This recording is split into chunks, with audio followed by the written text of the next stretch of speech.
Hello বন্ধুরা, সবাইকে আমার চ্যানেলে স্বাগত।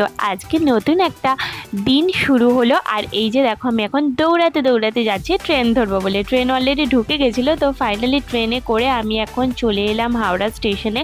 আজকে ট্রেন বেশি প্রবলেম করেনি, মানে লেট করেনি, মোটামুটি ঠিকঠাক টাইমেই ছিল বলে আমি টাইমে পৌঁছে গেছি। তো সেই জন্য না আমি একটুখানি মার কাছে গেছিলাম, একটুখানি ভাবলাম যে মায়ের সাথে দেখা করে যাই। আর এদিকে দেখো, এসে আমি দেখি আমাদের পুচকু মাফিন সোনা আলমারির ভেতরে ঢুকে গেছে। ওর অবস্থা দেখো, আলমারি থেকে কিছুতেই বেরোবে না। ওকে এখন একটুখানি টানাটানি করা হচ্ছে যাতে ও আলমারি থেকে বেরোয়, কিন্তু ওর একদম ইচ্ছা নেই। অনেক নতুন নতুন জিনিস পেয়েছে ও দেখার জন্য ভেতরে। তো ফাইনালি ওকে বের করার পর ওর খেলনা নিয়ে ব্যস্ত হয়ে গেল।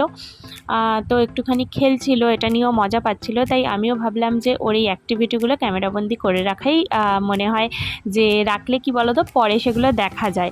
সেই কারণে আমি একটুখানি ক্যামেরাবন্দি করে নিলাম।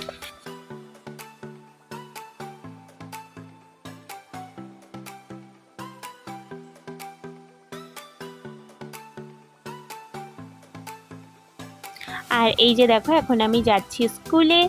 আর স্কুল কমপ্লিট করে তারপর আমি দেখো এখানে বাসে উঠে পড়েছি। বাসে করে এখন আমি যাব হাওড়াতে। আর হাওড়া থেকে কিছু টুকটাক জিনিস কেনার আছে, সেগুলো অবশ্যই তোমাদের সঙ্গে শেয়ার করবো। আর বাস কিন্তু আজকে মোটামুটি ফাঁকা ছিল। যখন আমি উঠেছি ভিড় খুব একটা ছিল না। এই যে দেখো, সব সিটগুলো ফাঁকা। আর হাওড়া থেকে আসার সময় এই যে টুকটাক কিছু জিনিস কিনে আনলাম, যেমন আপেল, বেদানা, মানে আমার বেশিরভাগ তোমার ফলই কেনা হয়। তো এইদিকে ছিল কমলা লেবু। এখনও কমলা লেবু পাওয়া যাচ্ছে বলে আনছি, এরপর আর আনবো না, কারণ গরম পড়ে গেছে তো অতটা টেস্ট লাগে না আর খেতে। আর ওদিকে হচ্ছে সবুজ আঙুর, তো এগুলো কিনে নিয়ে এসেছিলাম। আর ও হ্যাঁ, শশাও ছিল। তো যাই হোক, চলো ভিডিওটা আজকে এখানেই শেষ করছি, বেশি কন্টিনিউ করছি না। কালকে দেখা হচ্ছে।